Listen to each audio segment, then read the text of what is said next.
Hey, it's Nathan. Tonight's story has been sitting in my drafts for a week because I kept asking myself the same question. How well do you actually know the person sleeping next to you? Not their coffee order, not their laugh, the ledger they keep in the dark. This is the story of a man in the Idaho backcountry who spent a decade being exactly what his small town believed he was. A quiet bush pilot with a good son and a steady marriage, while carrying a past so classified that even the agencies that used him only knew him by a code name. And it's the story of the night he stood in his own hallway and heard his wife, on the phone with her brother, calmly schedule the death of their 7-year-old boy. What happens next is not a courtroom drama. It's a lesson in preparation, in what it means to build the exit before you ever walk through the door. Along the way, you'll learn how smuggling networks actually launder trust, why the cleanest reputation in the room is sometimes the most dangerous, and what a house can become when the man who built it has buried people for a living. Stay with me. This one earns its ending. The town of Wolverine Bend, Idaho, kept a short list of things it was sure about, and Abel Truitt was on it. 44 years old, flew a patched yellow de Havilland out of a grass strip east of town, ran Truitt Air with one mechanic and a coffee pot older than the airplane. He hauled elk hunters into roadless drainages, flew mail and insulin over passes that closed in October, and landed on gravel bars the length of a supermarket aisle. People trusted him with their lives twice a week, and never once wondered why his hands never shook. He was married to Gwen, 9 years now, a sharp-eyed bookkeeper from a big freight family up north, and together they had Oscar, 7 years old, gap-toothed, permanently muddy, a boy who filed away facts about airplanes and lake trout like other kids collected cards. 3 summers back, Abel had built a cabin on Loon Lake with his own hands, 40 minutes up a single switchback road, and the town had watched the lumber trucks grind past and smiled. A family place, they said, somewhere for the boy to fish. Only a man who had spent years reading rooms would have noticed the small strangenesses of Abel Truitt, that he sat facing doors, that he counted exits without moving his eyes, that he could tell you how many vehicles had passed the strip that morning without looking up from an engine. Wolverine Bend had no reason to read him that closely. It should have. If you'd asked the town to describe a morning at Truitt Air, they'd have painted you something out of a calendar. Abel at the strip before light, walking the yellow beaver nose to tail with a thermos balanced on the wing strut, drain-checking fuel by headlamp. Oscar perched on a stack of tires doing the radio calls in his best pilot voice, while Rudder, the border collie, herded nothing in wide, urgent circles. Hunters loading duffels and telling Abel he was crazy for landing where he landed, and Abel saying, every time, the same 6 words, the strip's longer than it looks. What the calendar picture never showed was the discipline underneath it, that the fuel was always drained into a glass jar and held to the light, that the same 3 ridgelines were glassed every morning in the same order, that a man who had not needed to survive anything in a decade still lived like survival was a subscription he refused to cancel. Gwen used to tease him about it at dinner parties, in the years when the dinner parties still felt real. My husband, she'd say, checks the weather like it's lying to him. Everyone would laugh, Abel loudest of all. It is a strange thing to be loved by a town for the exact habits that were built to bury men, and Abel had decided, long ago, to find it funny. Most days, he managed, because for 14 years before Idaho, Abel Truitt had not existed. The man who would become him had worked for a program with no name, run out of an office that was not on any floor plan, and in the files of the men who tasked him he was a single word, Vesper. He was the instrument the government reached for when a problem could not be arrested, subpoenaed, or sanctioned. Traffickers with ministers in their pockets, brokers who sold children and bought judges, men who lived behind so many layers of law that only something outside the law could reach them. He reached them, in Tbilisi, in Ciudad del Este, in ports and penthouses. Vesper walked in as a pilot, a surveyor, a buyer of scrap metal, and problems ended. He was never caught because he obeyed one rule, the way other men obey gravity. Build the exit before you enter. Know how you leave before you arrive. When he finally walked away, 10 years ago, the program did what it does for its best ghosts. It built him a life, a clean name with a boyhood attached, a commercial license with 2 decades of unremarkable logbooks, a little air service in a mountain town, purchased through a broker who never saw his face. Abel Truitt was the finest work of professional forgers. And that is the joke at the center of this story. The Lowry family chose him because his life was spotless. They never asked why. Gwen Lowry had not wandered into his hangar by accident. Her family ran Lowry Air Cargo out of the Panhandle. Heli logging, charter freight, remote strip supply, a respectable weathered fleet. And underneath it, moving north and south through the same backcountry strips, a river of fentanyl and untraceable guns that the family patriarch had opened before his heart quit, and his son Carver inherited the route map. Carver Lowry was the kind of man who wore a flight jacket he hadn't earned and smiled with all his teeth. What the network needed, in the year Gwen started showing up at fly-ins with lemon bars and questions about Abel's routes, was cleanliness, a pilot with a reputation so solid that his tail number bored the DEA. The marriage was warm enough to fool the town and, for a while, maybe even Gwen. Oscar was born, and Abel, a man trained to feel nothing on command, discovered that the switch could not be found when the boy was in the room. But small wrongnesses collected the way rust does. Gwen took certain calls standing out on the dock with her back to the house. At family gatherings, Carver's crew had pilot's hands and infantry eyes, and the freight company's numbers, which Gwen kept, balanced too perfectly. The books of a business that never had a bad month, which any bookkeeper will tell you, is the surest sign the real books are somewhere else. It came apart, as these things do, because of a child playing a child's game. 4th of July weekend, the whole family at the Lowry Lake compound, and Oscar, hiding from his cousins, wriggled behind a stack of pallets in the seaplane hangar. From that dark little pocket he watched men peel the registration number off a floatplane's tail and iron on a new one. He watched duffel bags come off, and taped bricks go in, packed tight as cordwood, and he watched 2 of his Uncle Carver's men drag a third man across the concrete. A man whose face was wrong, whose mouth was bleeding, who was crying in a way Oscar had never heard an adult cry, and load him into the plane like luggage. Oscar stayed hidden for 1 hour and 11 minutes, he counted, because counting kept him quiet, and then he did the thing 7-year-olds are built to do. He found his mother, and he told her, and he asked the question that signed the warrant on his own life. Should we tell Dad? Gwen knelt down, smoothed his hair, and told him it was a grown-up mix-up, a game the men were playing, nothing to repeat. But that August, Oscar started waking up screaming about the crying man. He drew a float plane in school with black bricks inside it, and his mother began watching him. Abel would remember this later, the exact quality of it. Not the way a mother watches a child, but the way an accountant watches a number that will not reconcile. There were 3 weeks between the hangar and the phone call, and if you laid them out flat, you could watch the family die in slow motion. Gwen started sleeping badly and blamed the heat. She took Oscar for ice cream, alone, twice. Trips Abel only understood afterward as interrogations with sprinkles.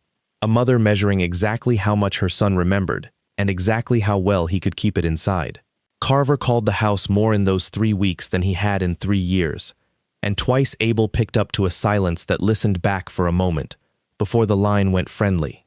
At the strip, a truck he didn't know idled at the fence line one morning and was gone by the time he taxied back. None of it was proof of anything. All of it went into the ledger Abel kept behind his eyes, the one that had never stopped running, and the ledger did what ledgers do, it added.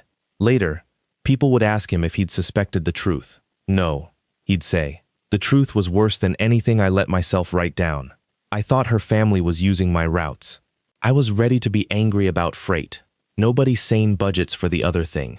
The night it happened, a storm cell scrubbed Abel's last charter, and he came home 2 hours early, walking up from the strip in the dark, boots quiet on grass out of 30 years of habit. The kitchen window was lit. Gwen was in the pantry with the door half shut, phone to her ear, using the low voice, and a lifetime of listening through walls took over before his conscience could vote. He heard his son's death being scheduled. The boy knows our secret, she was saying, matter of fact, a bookkeeper closing a column. He's already talking, the nightmares, the drawings. Sooner or later he tells his father everything. It has to be before school starts, Carver. Send your men up to the cabin tomorrow. I'll make sure they're both there for the weekend. It has to look like an accident. Those old propane systems. Cabins burn, Carver. Cabins burn all the time. There was a pause, and then his wife said the sentence that Abel would replay at her sentencing. No, he won't be a problem. He'll be asleep. He's a heavy sleeper. It's the one convenient thing about the man. Abel Truitt stood in his own dark hallway, hearing his wife promise her brother that he, the sleeping husband, would burn quietly alongside his son, and he felt the old switch, the one Oscar's birth had buried, slide home like a bolt going into battery. He walked back out into the rain. He stood on the strip for a long time, and then Vesper started making calls. The first call went to a man named Ike Sandoval, who had been on the other side of two borders with Abel in the years neither of them could describe under oath, and who now carried a DEA badge out of the Spokane field office. Ike didn't ask many questions, because for 2 years his task force had been drowning in Lowry air cargo, wiretaps on Carver's satellite phones, a cooperator inside his hangar, a wall of probable cause, and no venue, no clean moment, no way to catch the crew doing instead of talking. Abel gave him one sentence. Tomorrow, they're coming to my ground, and I'm going to let them. The second call went to a phone number that has never been printed anywhere, and the voice that answered had not heard from Vesper in 10 years. Abel asked for nothing but a file to exist in the right drawer if this went wrong, and the voice said, it never stopped existing. What Ike's people did not fully understand until later was why Abel was so calm about the cabin. They thought he meant to defend it.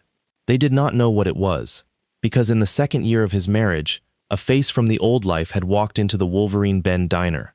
A courier, older, softer, not even looking for him, and Abel had paid for his pie, driven home, and started drawing. The cabin on Loon Lake was not built for fishing weekends. It was built by a man who knew that one morning someone would come up that road for his family, and who intended to be the architect of every square foot of that morning. Understand what the lumber trucks had actually carried.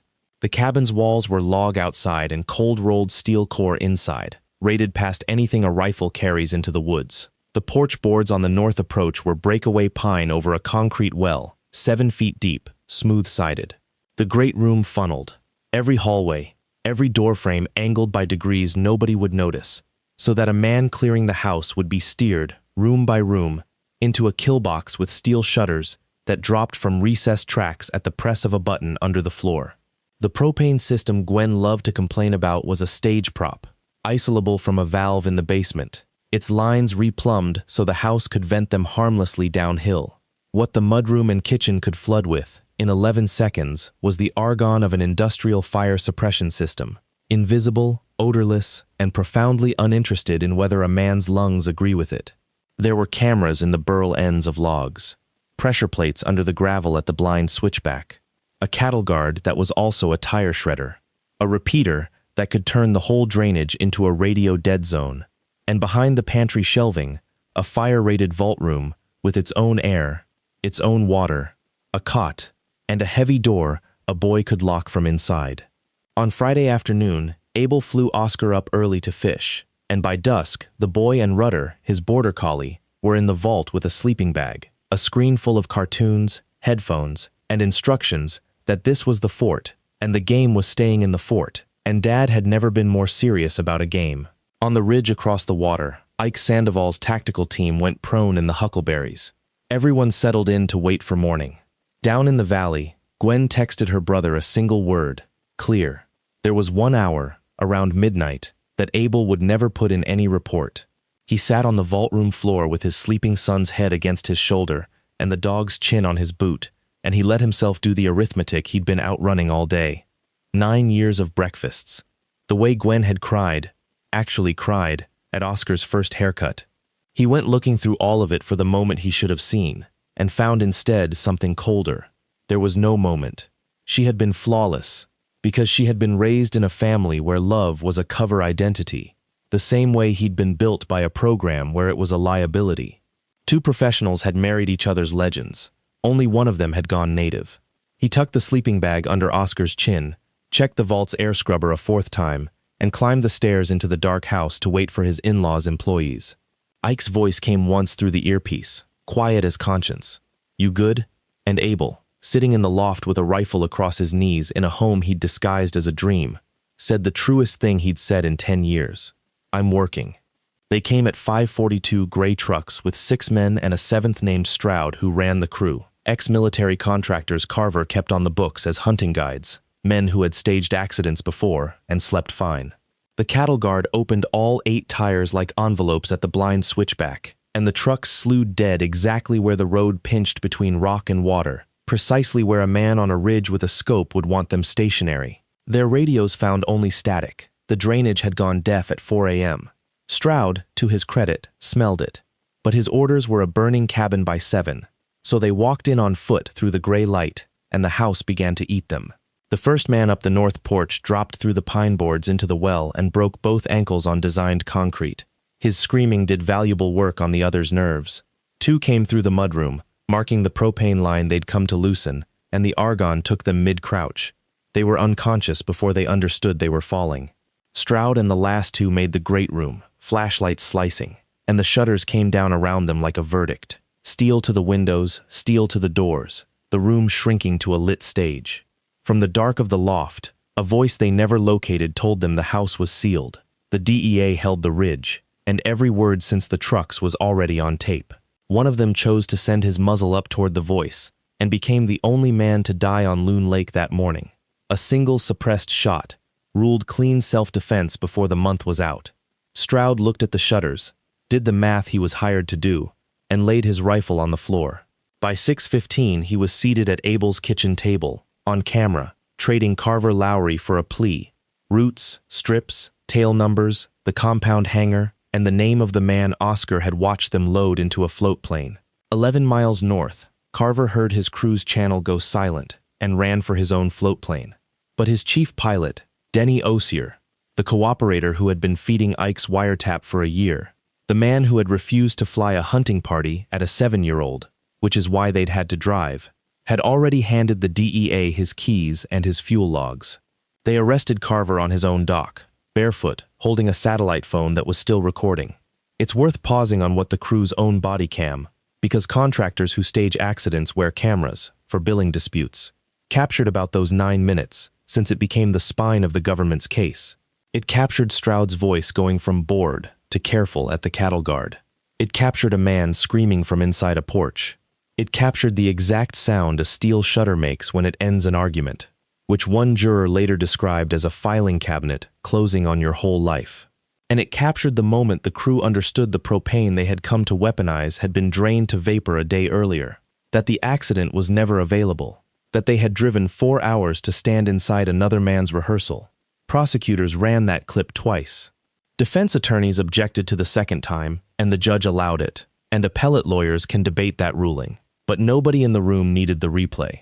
The point had landed the first time. The Lowrys sent 6 professionals to improvise a tragedy, and they were met by a man who had spent 3 summers removing improvisation from the property. Gwen spent that Saturday by her phone, waiting for the one-word text that would tell her she was a widow and no longer a mother. At dusk, headlights came up the driveway, and her husband walked into the kitchen alone, unhurried, and put on coffee. He set 2 cups. Then he set a folder on the table between them. Thick, stamped, redacted to lace, a single word legible on the tab, and watched his wife of 9 years read the word Vesper and understand, in real time, what her family had married her to. "You sent 6 men," he said, in the same voice he used for weather briefings, "to burn my son in his sleep, in a house I spent 3 summers building for exactly that morning." Every window she glanced at held a silhouette. The yard was full of agents Ike had held back for this 1 minute, because some debts get paid in privacy. She was arrested at her own kitchen table for conspiracy to commit the murder of her child. At the detention hearing, prosecutors played the pantry call, captured start to finish on the Title III wiretap already living on Carver's phones, and the judge, a grandmother of 4, listened to Gwen's voice say he'll be asleep, and denied bail without looking up. The unspooling took 18 months. Stroud's plea and Denny Osier's year of tapes cracked Lowry air cargo like lake ice in April. 41 indictments across 4 states, 12 backcountry strips seized, and in a Kalispell basement, alive, the crying man from the hangar, a courier who'd skimmed and been kept as a lesson, who wept again when the agents carried him into the light, this time from relief. Carver Lowry took life plus 30 and had the gall to look wounded. Gwen received 40 years. And when the judge asked whether she wished to address the court, she looked at her husband and son in the gallery. Abel had asked Oscar if he wanted to come. The boy had thought about it for a full day, then nodded, And child psychologists can argue about that choice, but the boy needed to see the machine end, and she said only that the family had never given her a way out. It was one lie too many for the room. Wolverine Bend, for its part, handled the revelation the way small towns handle meteor strikes, with casseroles and revisionism. Everyone had always known something was off about that Lowry woman. No one, they now agreed, had ever doubted Abel for a second. The braver ones asked him straight out at the diner what the government file said, and Abel would salt his eggs and answer that it said he was a pilot. Oscar saw a therapist in Boise every other Thursday, a kind woman who taught him that the hangar was a thing that had happened to him and not a thing he was, and the nightmares thinned out the way snow does in May, a night at a time, then gone. The boy kept counting when he was scared. The therapist said to let him, some tools you don't take away just because the war that issued them is over. Abel Truitt flew home from the sentencing that night over country going gold with Autumn Larch. He did not sell the cabin. That next summer, he and Oscar poured concrete into the well under the north porch and planted a crabapple where the cattle guard had been, and he unbolted the shutters one at a time while the boy handed him wrenches and asked for stories his father could finally, carefully, begin to tell. Build the exit before you enter. That rule had kept a ghost alive for 14 years. But standing on that porch, watching his son cast for trout in the shallows with a dog barking at the splash, Abel understood the rule had one more clause he'd never needed until now. Know the difference between an exit and a home. He was done with exits. So that's the story, and here's what I keep chewing on. Everybody wants to talk about the cabin, the shutters, the argon, the porch that swallows a man. And yeah, that's the part you'll remember at 2 in the morning. But the machinery that actually saved that little boy wasn't steel. It was attention. A 7-year-old counted to keep himself quiet and remembered what he saw. A father noticed his wife watching their son like a bad number. A hired pilot looked at a job, realized the cargo was a child, and quietly became the most important cooperator in a 4-state case. Every firewall in that story was a person who paid attention and refused to look away. The hardware just bought them time. And here's the darker lesson, the one about trust. The Lowrys picked Abel because his record was perfect, and a perfect record should have been their warning. Real lives have dents. When something looks flawless, a spouse's books that always balance, a stranger whose past has no loose threads, that polish is usually the product of effort, and you should ask whose. I'm not telling you to build a vault behind your pantry. I'm telling you to listen when your kid wakes up screaming about the same thing twice. To ask the question even when the answer might cost you your comfortable life. Abel heard 30 seconds of a phone call he was never meant to hear, and he believed it, instantly, completely, because he loved his son more than his own story. Would you believe it, or would you talk yourself back to bed? If this one got under your skin, pass it on, and I'll have another story waiting. Take care of the people asleep down the hall.